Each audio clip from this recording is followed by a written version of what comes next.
Hello hello students, सभी के लिए राम राम, सभी के लिए राधे राधे। तो आज हम आपके लिए एनईपी यानी कि नेशनल एजुकेशन पॉलिसी के बारे में विस्तार से अध्ययन करेंगे। किसके बारे में?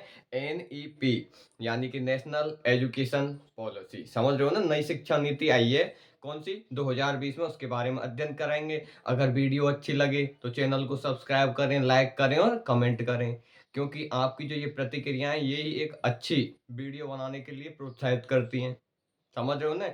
तो सबसे पहले देखो कि जो नई शिक्षा नीति 2020 आई थी, कौन सी नई शिक्षा नीति 2020 आई थी, वो कब आई थी? तो कब आई थी? 2020 में। कब आई थी? 2020 में। इसके अध्यक्ष कौन थे? इसके अध्यक्ष थे कौन से? के कस्तूरी रंजन। कौन थे? के कस्तूरी रंजन। इसका समर्थन किन किन ने किया था? तो एनसीएफ 2005, आरटीई 2009 ने इनका समर्थन किया था। किनका? नई शिक्षा नीति का, एनईपी 2020 का समर्थन किया था। समझ रहे हो ना कि नहीं समझ रहे? अब आगे देखो भाई साहब, रीट कौन सी है हमारी? अब रीट साइकोलॉजी चल रही है। इसमें क्या चल रही है? एनईपी यानी न्यू एजुकेशन पॉलिसी। यानी कि कब आई है? 34 वर्ष के बाद। पहली शिक्षा नीति कब आई? 1968 में। दूसरी कब आई? 1986 में। और अब नई कब आई है? 2020 में। ये किसकी मतलब किसकी अध्यक्षता में आई है? तो किसकी अध्यक्षता में आई है? के कस्तूरी रंजन समिति। कौन सी? के कस्तूरी रंजन समिति की अध्यक्षता में नई शिक्षा नीति 2020 आई है। ये इस पर मतलब जीडीपी का 6% खर्च होगा। कितना? जीडीपी का 6% खर्च होगा। कौन सी पर? नई शिक्षा नीति 2020 पर। पहली कब आई? 1968 में। दूसरी कब आई? 1986 में। तीसरी कब आई? 2020 में। पहली 1968, अगली 86, अगली 2020 में। जो 2020 वाली नई शिक्षा नीति है, ये कौन से नंबर की है? तो ये है तीसरे नंबर की शिक्षा नीति। कौन से नंबर की? तीसरे नंबर की शिक्षा नीति। आगे देखो भाई साहब, तो इसका जो पैटर्न है, जो ये नई शिक्षा नीति है, इसमें शिक्षा किस पैटर्न पर दी जाएगी? तो देखो भाई साहब, किस पैटर्न पे दी जाएगी। इसका पैटर्न होगा 5-3-3-4 यानी 5-3-8, 8-3-11, 11-4। समझ रहे हो ना? तो इस तरह से अपन की जो नई शिक्षा नीति है उसमें शिक्षा का पैटर्न होगा। क्या होगा? शिक्षा का पैटर्न होगा। समझ रहे हो ना? शिक्षा का ये अति महत्वपूर्ण मतलब शिक्षा नीति, नई शिक्षा नीति आएगी उसमें क्वेश्चन यही आएंगे। इससे बाहर एक भी क्वेश्चन नहीं जाएगा, ये मेरी गारंटी है। आगे देखो, और इसे पढ़ने के बाद तुम्हें भी पता चल जाएगा क्वेश्चन बाहर जा सकता है कि नहीं जा सकता। देखो, शिक्षा मंत्रालय का ओल्ड नाम क्या था? मतलब शिक्षा मंत्रालय था, उसका नया नाम मतलब ये तो नया नाम है क्या? शिक्षा मंत्रालय। लेकिन इसका पुराना नाम क्या था? What was the old name of शिक्षा मंत्रालय? क्या था? तो देखो भाई साहब, क्या था? मानव संसाधन मंत्रालय। जो मानव संसाधन मंत्रालय था, उसका नई शिक्षा नीति में नाम बदलकर क्या रख दिया? शिक्षा मंत्रालय। समझ में आ गया? आगे चलो भाई साहब, आगे चलेंगे तो और अच्छी चीज आएगी, और अति महत्वपूर्ण क्वेश्चन आएंगे। नई शिक्षा नीति में पहले 5 वर्ष यानी नई शिक्षा नीति क्या कहती है कि बालक के विकास के जो पहले 5 वर्ष होते हैं उन्हें क्या कहते हैं? तो उन्हें कहते हैं नींव चरण यानी फाउंडेशन। समझ रहे हो ना?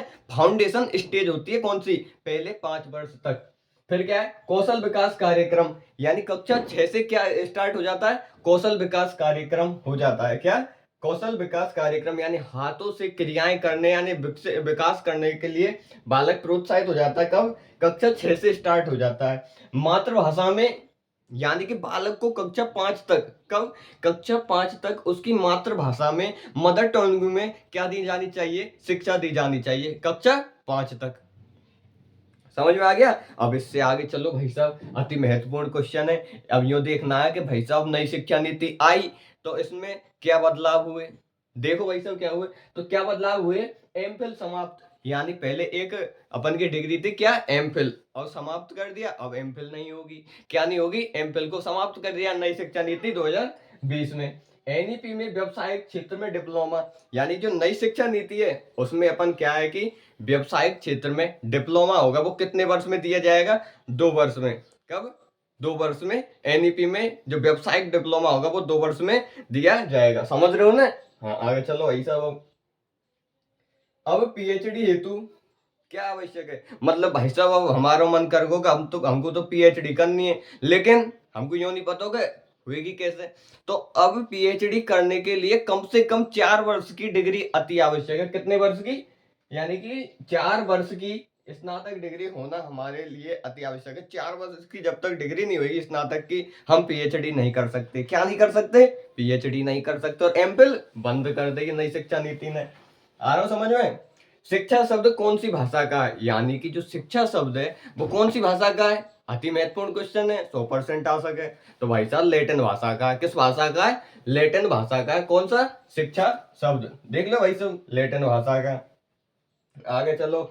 अब भाई साहब नई शिक्षा नीति में आगे बढ़ के अब हम ये देखेंगे भाई साहब, अब क्लास में आगो पहले तो अब हम पढ़ावे को क्या तरीका रे, यानी कम से कम 30 बालक पे एक अध्यापक तो होना आवश्यक है। नई शिक्षा नीति कह रही है, यह बात है। नई शिक्षा नीति क्या कह रही है कि एनईपी में छात्र शिक्षक अनुपात, यानी कि छात्र 30 होंगे तो शिक्षक 1 होगा, कम से कम, मिनिमम। ज्यादा हो तो कोई टेंशन नहीं, लेकिन अपन तो यही पे ध्यान देने का। यानी छात्र शिक्षक अनुपात कितना है? 30:1, यानी 30:1। समझ में आ रहा है? राष्ट्रीय मूल्यांकन केंद्र क्या है? यानी राष्ट्रीय मूल्यांकन केंद्र ने क्या बनाया? क्या बनाया? PARAKH, परख। क्या बनाया? परख बनाया। किसने? अपन के राष्ट्रीय मूल्यांकन केंद्र ने परख बनाया। क्या बनाया? परख। परख की फुल फॉर्म क्या है? परख में फुल फॉर्म क्या है? ये क्वेश्चन उठता है कैसे कि PARAKH की विस्तृत रूप क्या है? तो क्या है भाई साहब, देखो, performance assessment review and analysis of knowledge for holistic development. समझ रहे हो कि नहीं समझ रहे? कैसा? Holistic development. हिंदी में देख लो भाई साहब, प्रदर्शन मूल्यांकन समीक्षा व समग्र विकास के लिए ज्ञान का विश्लेषण। समग्र विकास के लिए ज्ञान का विश्लेषण। समझ में आ गया? तो ये हमारा ये हो गया। आगे चलो भाई साहब, आगे क्या है कि दीक्षा पोर्टल, यानी कि नई शिक्षा नीति में एक दीक्षा पोर्टल स्टार्ट किया गया है। कौन सा पोर्टल? दीक्षा पोर्टल स्टार्ट किया गया। दीक्षा में क्या है? दीक्षा में जो अध्यापक है उसके कौशलों का विकास किया जाएगा। किसका? अध्यापक के कौशलों का दीक्षा पोर्टल के द्वारा विकास किया जाएगा। किसका? कौशलों का विकास किया जाएगा। एनईपी 2020 यानी कि किसकी सिफारिश करती है? यानी कि एनईपी 2020 किसकी सिफारिश करती है? तो एनईपी 2020 बहुभाषावाद, मल्टी लैंग्वेजम को बढ़ावा देती है। कैसी? बहुभाषावाद को नई शिक्षा नीति 2020 क्या देती है? बढ़ावा देती है। समझ रहे हो कि नहीं समझ रहे? हाँ ऐसे। अब भाई साहब एनईपी 2020 ने एक आईडी चालू करी, सुनी होगी तुमने। कौन सी? ABC ID. लेकिन जानो नहीं तुम, क्यों सोधी नहीं है तुमको? तो एबीसी आईडी क्या होती है? देख लो भाई साहब, एकेडमिक बैंक ऑफ क्रेडिट, यानी कि एबीसी की जो फुल फॉर्म है या विस्तृत रूप है वो क्या होता है? Academic bank of credit. Direct question पूछा जाता है यहाँ से कि एबीसी की फुल फॉर्म क्या है, PARAKH की फुल फॉर्म क्या है, लेकिन हम पे तो नहीं आवे। क्यों नहीं आए? क्योंकि हमारी बुद्धि में तो ये भरे ही नहीं रहो, क्योंकि हमारी बुद्धि तो मंद बुद्धि है। समझ रहे हो ना? अब मंद बुद्धि को भाई साहब जो अपन को स्केल हो कितने को याद कर लो, तो मैं नहीं बताऊंगा। देखो, बाल वाटिका यानी कि कक्षा 3, यानी कि जो कक्षा 3 है उसके विद्यार्थियों के लिए एक बाल वाटिका का निर्माण किया जाना चाहिए। किसका? बाल वाटिका का निर्माण किया जाना चाहिए। कब? कक्षा 3 स्तर तक के बालकों के या विद्यार्थियों के लिए बाल वाटिका का निर्माण किया जाना चाहिए। आगे देखो भाई साहब, एनईपी में एबीसी है शिक्षा बैंक क्रेडिट। क्या है? शिक्षा बैंक क्रेडिट। यानी एनईपी में एबीसी क्या है? तो शिक्षा बैंक क्रेडिट, एबीसी है, कोई बड़ी बात है नहीं। आगे चलो भाई साहब, जो बदलाव किए गए एनईपी में, बदलाव क्या किए गए थे? तो पहले एनईपी कैसी थी? पहले अपन की जो एनईपी थी वो कैसी थी? मानकीकरण से लचीलापन। पहले जो अपन की एनईपी थी वो स्टैंडर्ड लेवल की थी। किसकी? स्टैंडर्ड लेवल की थी। लेकिन अब लचीली हो गई है। कैसी? लचीली हो गई है। कैसी हो गई है? लचीली हो गई है अब अपन की एनईपी। समझ रहे हो ना? आगे देखो भाई साहब, PARAKH परख की फुल फॉर्म तुमने पढ़ी ली होगी। परख की फुल फॉर्म क्या होती है? यानी performance assessment review and analysis of knowledge for holistic development. समझ में आ रहा है ना? Holistic development.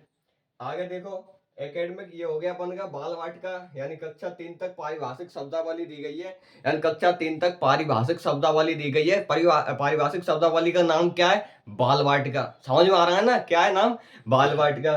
तो इसी के साथ हमारा जो अति महत्वपूर्ण जो एनईपी का टॉपिक है वो हो जाता है समाप्त। अब भाई साहब यहाँ में मूलभूत संरचना क्या निकली? पहली एनईपी 1968, दूसरी 1986, तीसरी कब?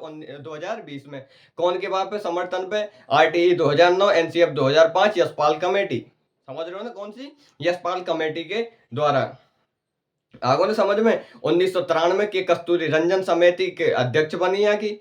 समझ रहे हो ना? 1993 के कस्तूरी रंजन समिति ने इसकी अध्यक्षता की। किसकी? नई शिक्षा नीति 2020 की। इसके अनुसार बहुभाषावाद को बढ़ावा दिया गया था, मानकीकरण से और लचीलेपन पर बढ़ावा दिया गया था, एमफिल कोर्स को बंद कर दिया गया, पीएचडी को 4 साल की डिग्री के बाद वैलिड माना गया, यानी कि आगे पढ़ाया जाएगा। समझ में आ रहा हो कि नहीं आ रहा हो? कक्षा 3 के लिए एक अपन की क्या है कि मतलब पारिभाषिक शब्दावली दी, उसका नाम था बाल वाटिका। आ रहा है समझ में? उसका नाम क्या था? बाल वाटिका था। और अपन की क्या है? एनईपी, यानी कि जो प्रथम 5 वर्ष होंगे बालक के, वो क्या होंगे? नींव वर्ष यानी फाउंडेशन। कक्षा 6 से क्या स्टार्ट हो जाएगा? यानी कक्षा 6 से कौशल विकास स्टार्ट हो जाएगा। और कक्षा 5 तक बालक चाहे कैसा भी हो, उसे उसकी मातृभाषा में पढ़ाया जाएगा। किसमें? मातृभाषा में, मदर टंग में पढ़ाया जाएगा। मदर लैंग्वेज होती है ना उसकी, उसमें पढ़ाया जाएगा। किसे? बालक को 5 वर्ष की उम्र तक। समझ रहे हो ना?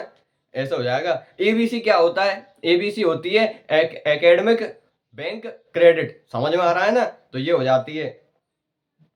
तो इसी के साथ हमारा जो अति महत्वपूर्ण टॉपिक है क्या? नई शिक्षा नीति 2020 पूरा होता है। क्या होता है? पूरा होता है। क्वेश्चन ये को बाहर नहीं जाएगा आते, मेरी गारंटी है। देखियो सही तुम एक बार, और वीडियो जरूर लाइक करो, शेयर करो, कमेंट करो, और 2-5 जनियन को और भेजो है जाते क्या है कि ज्यादा नहीं तो नए टॉपिक जुड़े हो, इनकी समझ बनेगी, अच्छा विकास होगा इनको, और भी रट लेंगे यार। कितनी देर में? 10-15 मिनट में, ज्यादा नहीं, 10-15 मिनट में भी इनको याद हो जाएगी। और याद ऐसी याद होगी कि वे भूल नहीं सके यार। क्यों नहीं भूलेंगे? क्योंकि पढ़ाई ऐसी है। तो सभी के लिए राम राम, सभी के लिए राधे राधे। पुनः अगली वीडियो में इसी ऊर्जा के साथ आपके सामने प्रस्तुत होंगे। तो अब चले भाई साहब, राम राम।